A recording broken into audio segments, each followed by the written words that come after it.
नमो भगवते वासुदेवाय।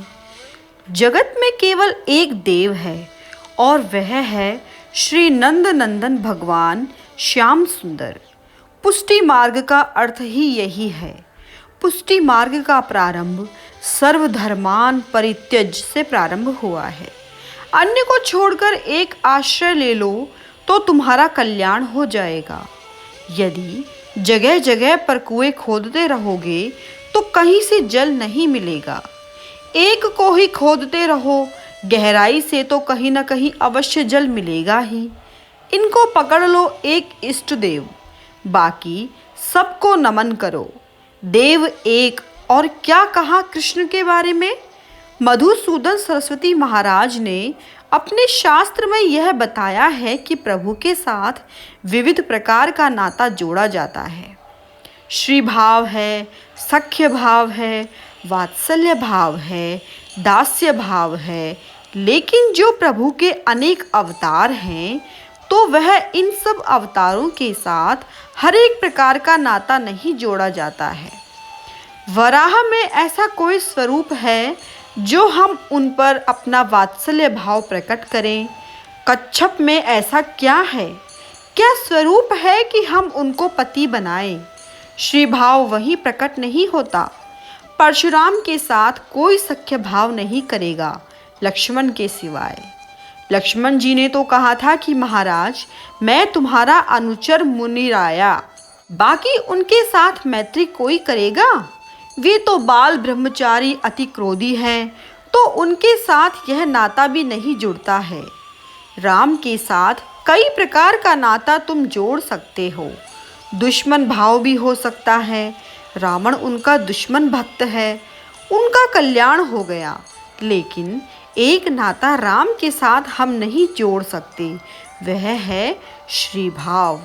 वो तो एक पत्नी वाले हैं, लेकिन जगत में एक ऐसा अवतार हुआ है जो भी तुम्हें नाता उनके साथ जोड़ना है, श्री भाव से या किसी भी भाव से अपने आप जुड़ जाएगा। एक पत्नी तो क्या 16,108, इनमें 109 हो जाए तो कोई तकलीफ नहीं, वो अच्छे से संभाल सकते हैं, अच्छी तरह से नाता जोड़ सकते हैं उनके साथ। पुत्र बना लो, भाई बना लो, गुरु बना लो। वसुदेव सुतम देवम कंस चार चूर्ण मर्दनम देवकी परमानंदम कृष्णम वंदे जगत गुरुम। जगत के गुरु हैं पर शिष्य बना लो उनको। ठाकुर जी की छवि सामने रखो, उनका स्वरूप सामने रखकर नित्य उनका पाठ करो। अरे वह तो सुनेगा जो कुछ भी सुनाओगे। भागवत सुनाओ, गीता सुनाओ, वेद उपनिषद सुनाओ, सब कुछ वह सुनेगा। शिष्य बनाओ, लेकिन गुरु के रूप में उनको ले लिया, ऐसा जगत गुरु मिल गया तो अन्य का तो कोई सवाल ही नहीं। जगत में एक मंत्र है, एक ही मंत्र दिया आचार्य चरण वल्लभाचार्य ने, और बिल्कुल सरल अर्थ है और अर्थ भी बड़ा सुंदर है। हे प्रभु, हे जगत गुरु, हे पिता, हे माता, हे सर्वस्व, हम आपकी शरण में आए हैं। अब आपको जो ठीक लगे सो करो हमारे लिए। यह बिल्कुल शरणागति है। पुष्टि का अर्थ है शरणागति। श्री कृष्णम शरणम ममः। मर्यादा है थोड़ी कि गुरु का दिया हुआ मंत्र उच्चारण नहीं करना चाहिए। ठीक है, इसका विरोध नहीं, लेकिन कुछ साल तक तो उच्चारण होना ही चाहिए। बाद में कंठ से करें, हृदय से करें, और चौथा सोपान अजपा हो जाता है। मंत्र में ताकत है, वही मंत्र है। सुन सहेली महामंत्र 6 श्री कृष्णम शरणम ममः। हाँ, यह मंत्र दिया है। जगत में केवल एक मंत्र श्री कृष्ण के नाम का उच्चारण।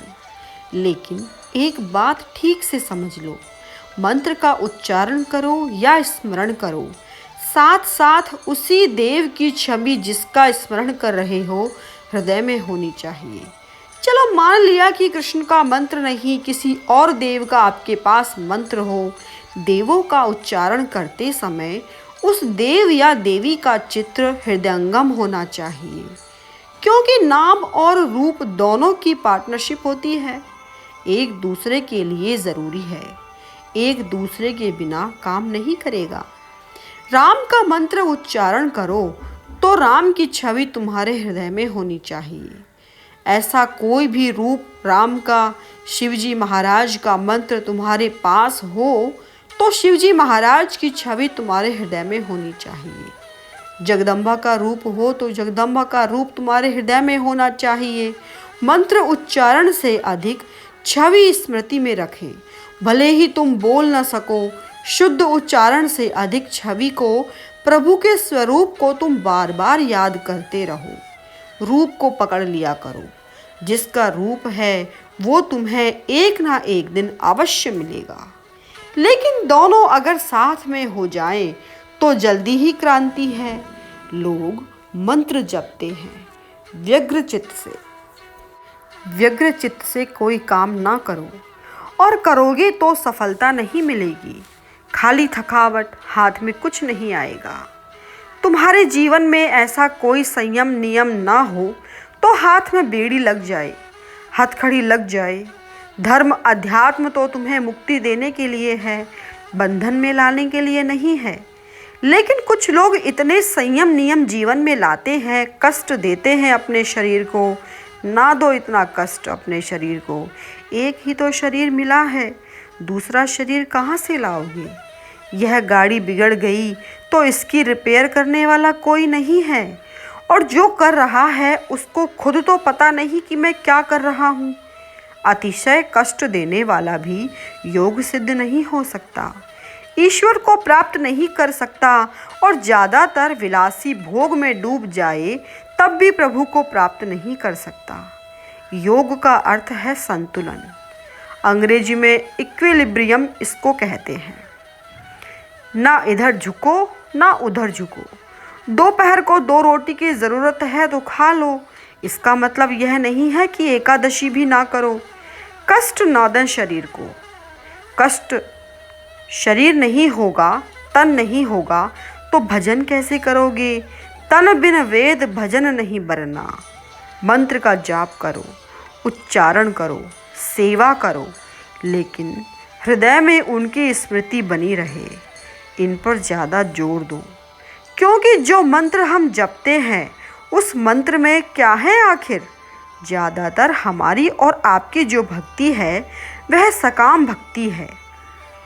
हम तो बनिए हैं, इतना हम मंत्र जाप करें, तुम इतना दो, भगवान का दर्शन हो जाए, उनका साक्षात्कार हो जाए, वह भी सकाम भक्ति है। मन में यह भी अपेक्षा न रखो कि प्रभु तू मिलेगा, मिलना है तो मिले, ना मिले तो तेरी मर्जी। ऐसी भावना रखो कि प्रभु के मंत्र का उच्चारण, ठाकुर की सेवा ही मेरा धर्म है, यही मेरा जीवन है।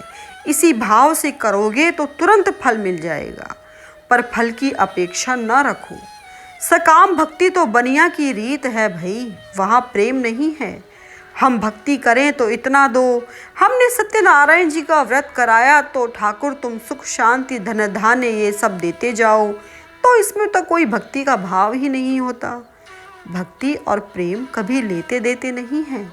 भक्ति और प्रेम में भक्त भगवान का और प्रेमी अपने प्रीतम का ही सोचता है, अपना तो सोचता ही नहीं है वह। यदि अपना सोचना शुरू कर दे तो प्रेम मिट गया, नहीं तो प्रेम प्रीतम बन गया। गोपी हमेशा श्री कृष्ण जी का ही चिंतन करती हैं, उन्हीं का विचार करती हैं, उनको कहाँ सुख है। लोग लड्डू गोपाल की सेवा करते हैं, लेकिन बाहर जाएं तो घर में ताला लगा कर जाते हैं। अब आप कल्पना और विचार करिए कि आपको कोई ताला लगाकर बाहर चला जाए, पर यह सब भाव हैं। प्राचीन काल में तो यह माताएं और बूढ़े बाहर ही नहीं जाते थे कि लल्ला को कष्ट होगा, लल्ला को सर्दी लग जाएगी। यह भाव होना चाहिए। भाव ही नहीं तो देव ही नहीं। भावे ही विद्यते देवः तस्मात् भावः कारणम। भाव नहीं तो देव नहीं, भाव है तो देव है। हमारे मंत्र के उच्चारण में यही मांग है। मांग भी कैसी है उसी में देखिए। इस प्रसंग पर ब्रह्मसूत्र का प्रारंभ भी यहीं से हुआ है। भगवान वेद व्यास ने तो ब्रह्मसूत्र लिखा है, उसका प्रारंभ इसी से हुआ। बिल्कुल प्रथम सूत्र है अथातो ब्रह्म जिज्ञासा। इस संसार में, इस सृष्टि में केवल ब्रह्म मिल जाए, केवल परमात्मा मिल जाए, जो जीवन सफल हो जाए। कोई व्यक्ति लॉटरी खरीदकर सोचता है कि लॉटरी लग जाए, इसी आशा में बैठा है। किसी की पत्नी ठीक हो जाए, बिजनेस ठीक न चलता हो तो ठीक हो जाए। हमारी मांग भी शुल्क मांगे हैं, मांग में कुछ नहीं है।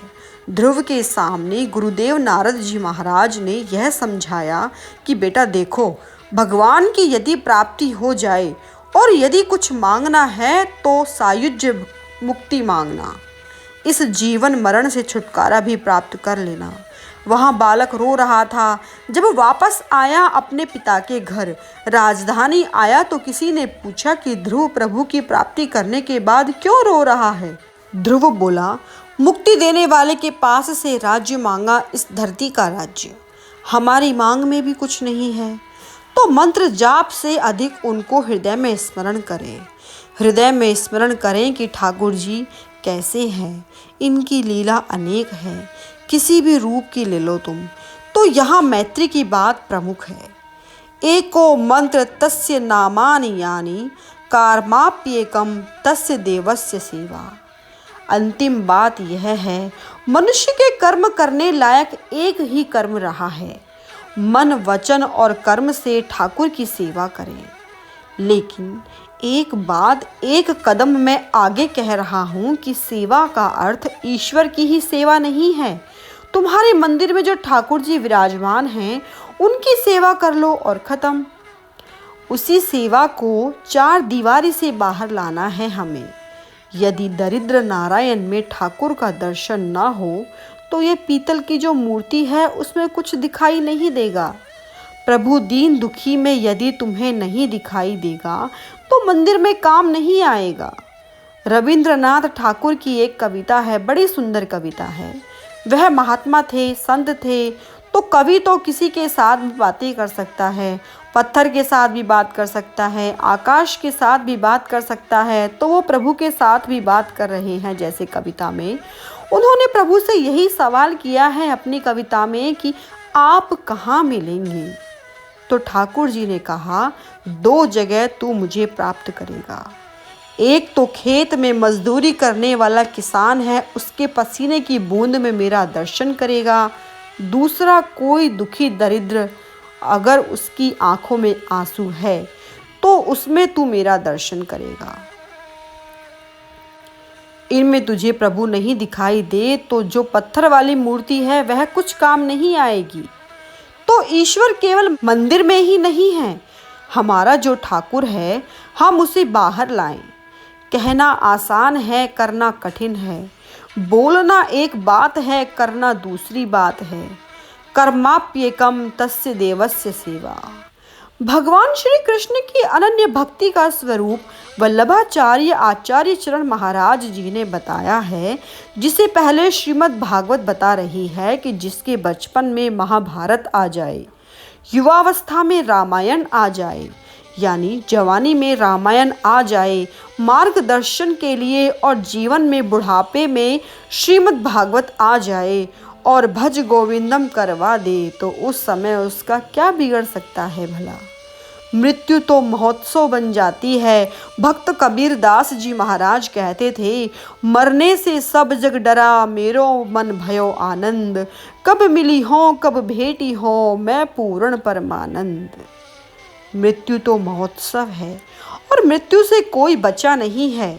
यह कथा भी इन्हीं की है। श्रीमद् भागवत का उद्भव यहीं से होता है। जिसके जीवन में मृत्यु आने वाली है, उनको कर्म में लगाओ। किस कर्म में, क्या करें? मृत्यु से कोई बचाव नहीं और न कोई बचने वाला है, लेकिन उसको महोत्सव बना दे। श्रीमद् भागवत में हमको यही बताया गया है। परीक्षित के लिए भय का क्षण खत्म हो गया, भयभीतता चली गई, वह असली महोत्सव बन गया और उन्होंने मुक्ति प्राप्त कर ली। श्रीमद् भागवत किसी मरे हुए व्यक्ति का ग्रंथ नहीं, यह तो जीवित ग्रंथ है। जन्मेजय महाराज ने, उनके पुत्र ने परीक्षित के मरने के बाद किस किनारे पर श्रीमद् भागवत की कथा करवाई, ऐसा कहीं दिखाई नहीं देता। ऐसी आशा में मत जियो कि तुम्हारे जाने के बाद तुम्हारे पुत्र भागवत कथा करवाएंगे और तुम्हारी मुक्ति हो जाएगी। जीते जी यदि तुमने मुक्ति प्राप्त नहीं की तो मरने के बाद मुक्ति प्राप्त करना बहुत कठिन है। यहाँ तुम्हारे लिए कोई कुछ नहीं कर सकता। गलत फहमी में मत रहो, खुद का खुद करना पड़ता है। भले ही लोग और महात्मा बताएं कि हम तुम्हारे लिए इतना कर दें, उतना कर दें, या जाप कर दें या व्रत कर दें, यह कैसे हो सकता है? यदि भूख तुम्हें लगी है तो रोटी भी तुम्हें खानी ही चाहिए। यह नहीं कि पड़ोसी ने 2 रोटी खा ली है और तुम तृप्त हो गए। भूख तुम्हें लगी है तो तुम खाओ, खुद का खुद कर लो। जब तक जिंदा हो तभी तक बाजी हाथ में है। बाजी हाथ से चली गई तो बाद में मत पछताना। समय चूंकि पुनि का पछताने। और ज़्यादातर लोग जो सोए हुए हैं आशा में कि आज नहीं कल करेंगे, कल नहीं परसों करेंगे। अभी तो लड़के की शादी बाकी है, लड़की की शादी बाकी है, पोते होने हैं, पोती होनी है, यह हो जाने के बाद करेंगे ज़रूर। मानो कल चिट्ठी आई है कि उसको 5 साल तक तू जिंदा रहेगा। संसार में रहते हुए यह भी थोड़ा काम सिद्ध कर लो। आशा में मत रहो कि तुम्हारे जाने के बाद कोई करेगा, तुम्हारी मुक्ति हो जाएगी। इसीलिए जागिए। भगवान जो जागृत है, हम लोग सो रहे हैं। उठिए, कदम आगे बढ़ाइए ठाकुर की ओर। जो कल करना है आज कर ले, जो आज करना है अब कर ले। इस ग्रंथ में इतनी विशाल शक्ति है कि सुनने वाला यदि वास्तव में सच्चा है तो उसे सुख मिलेगा। श्रीमद् भागवत हमें जागृति ला देती है। जो स्वरूप की विस्मृति हुई है वह स्वरूप हमें बतलाती है। भगवान और भक्ति की एकता करने वाला यह ग्रंथ जो भी सुनेगा उन्हें आराम मिलेगा। आगे सुनोगे तो तुम्हें भी आराम लगेगा, क्योंकि सुनने की भी अपनी अपनी रीति होती है। तार में तो बिजली होती है, लेकिन बल्ब भी खोटा होता है तो प्रकाश नहीं देता। और यदि बल्ब ठीक हो तो तार में बिजली न हो तो भी प्रकाश कहाँ से आएगा? दोनों को ठीक होना चाहिए। श्रोता और वक्ता दोनों को ठीक होना चाहिए। यह ज्ञान निधि कथा, राम का नाम, दोनों ही बातें भक्ति प्रधान हैं। जब से आपका और हमारा जीवन विलासी हो गया, तब से ज्ञान और कर्म मार्ग से प्रभु तक पहुंचना कठिन हो गया। ज्ञान हम प्राप्त कर सकते हैं, पा सकते हैं, लेकिन टिकता नहीं है। ज्ञान को प्राप्त करना कठिन नहीं, लेकिन वह टिकता नहीं है। जिसके जीवन में विषय और उपभोग प्रधान हो गया, उनको न तो ब्रह्मानंद समझ में आता है और न ही ज्ञान टिकता है। ज्ञान तो टिकता है केवल वैराग्य की गद्दी पर। जो पसंद हो उसे जेब में रख लेना है और जो ना पसंद हो उसे दूसरे को दे देना। यही वैराग्य नहीं है, यह चतुराई है। हमें पसंद आया तो जेब में रख लिया और पसंद नहीं तो दूसरे को दे दिया, और कहते हैं हमारे जैसा कोई बड़ा दानी नहीं है, देने वाला दाता नहीं। वैराग्य की व्याख्या जहाँ तक मेरी समझ में आई, वैसे धर्मशास्त्रों ने अपना अपना अर्थ किया है। वह है कि मनुष्य के सामने उनकी मनपसंद की चीज़ आ जाए और फिर भी स्पर्श करने का मन ना हो तो वह वैराग्य है। तुम्हें जो प्रिय है, चाहे विषय हो, वस्तु हो या व्यक्ति हो, अच्छा बुरा कुछ और, फिर भी मन तुम्हारा उसमें न फंसे, वह वैराग्य है। फटा कपड़ा फेंक देना तो दिखावा है, यह कोई वैराग्य नहीं है। वैराग्य तो भीतर से फूटता है। वैराग्य अपने जीवन में यदि लाने की चेष्टा करोगे तो अहंकार प्रकट होगा कि वैराग्य अपने जीवन में लाया, उसकी क्रियान्विति की। पर जो स्वयं फूटता है वहाँ अहंकार का कोई स्थान नहीं है। कलयुग में भक्ति सरल मार्ग बताई गई है। कलयुग में भक्ति पालकी की सवारी कही गई है। पालकी की सवारी है, उसे उठाने वाले 4 आदमी होते हैं लेकिन थक जाते हैं, पर वे ही 4 आदमी मंजिल तक पहुंच जाते हैं। मंजिल तक पहुंच जाना ही भक्ति है। आराम से बैठो और फिर भी मंजिल तक पहुंच जाओ, भक्ति के घर में रहना है भाई। आज लोग बाहर भटकते ज़्यादा हैं, समूह में जीव ज़्यादा पाप करता है। एक से अधिक संख्या जहाँ आ गई वहाँ दूसरे पर कुछ करने को तुम्हारा मन लिप्त हो जाएगा, फंस जाएगा। चाहे असत्य बोलो, चाहे प्रभाव डालने की चेष्टा करो या अहंकार प्रकट करो, पर भक्ति जिसको करनी है वे तो एकांत में करते हैं। जिसको कुछ करना है वह किसी को बताए नहीं। गोपी कहीं भी अखबार में अपनी भक्ति का प्रदर्शन नहीं करती है। कोई उल्लेख नहीं आया कि यहाँ की नारियां भक्ति कर रही हैं। और हम जो थोड़ा बहुत कुछ कर लेते हैं तो बस गुरु बन जाते हैं। महात्माओं को बीमार करने वाले हम ही लोग हैं। फलाने महात्मा की जय और इनकी जय और महाराज जी बीमार।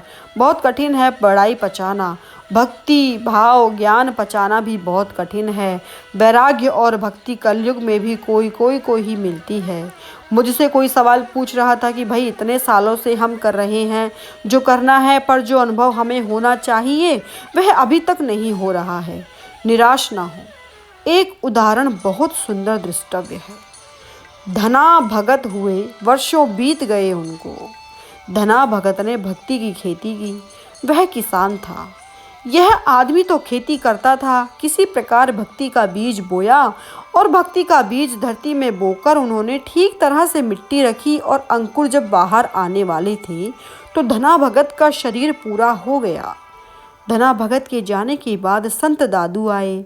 वही दादू जिन्होंने भक्ति की खेती की, उसमें फसल आई, उसे ठीक तरह से संभाला और सिंचित किया और भक्ति आगे बढ़ाई। कपास के फूल कपास बन रहे थे। जब दादू संत आए तो इसमें फूल आए, तब दादू भी चले गए। कपास में रुई आई तो वह भी खत्म।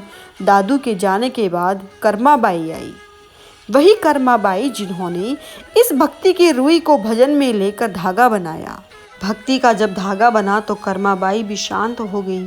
धागा भक्ति का तैयार हो गया। फिर उनके जाने के बाद कबीरदास जी आए। कबीरदास जी तो बुनकर थे। उसी धागे की उन्होंने एक चदरिया बनाई और जब चदरिया बनकर तैयार हो गई तो कबीरदास जी भी शांत हो गए। वह भी खत्म। कबीरदास जी के जाने के बाद मीराबाई का प्राकट्य हुआ। मीराबाई ने भक्ति की चदरिया ओढ़ी। कितनी पीढ़ियों के बाद, कितनी खेती करने के बाद किसी व्यक्ति को यह चदरिया मिलती है और हम सब लोग 2-3 साल में काम नहीं हुआ तो निराश हो जाते हैं। धीरज धर्म मित्र अरुनारी, आपतकाल परखिए चारी। हमें तो प्रतीक्षा करनी चाहिए। हमें धीरज की परीक्षा तो विषम परिस्थितियों में होती है। प्रार्थना के बाद दूसरा शब्द जुड़ा है प्रतीक्षा। आज समाज में सब लोग प्रार्थना करते हैं, प्रतीक्षा नहीं करते। अरे भाई, यहाँ तो युगों बीत जाते हैं। ओम नमो भगवते वासुदेवाय।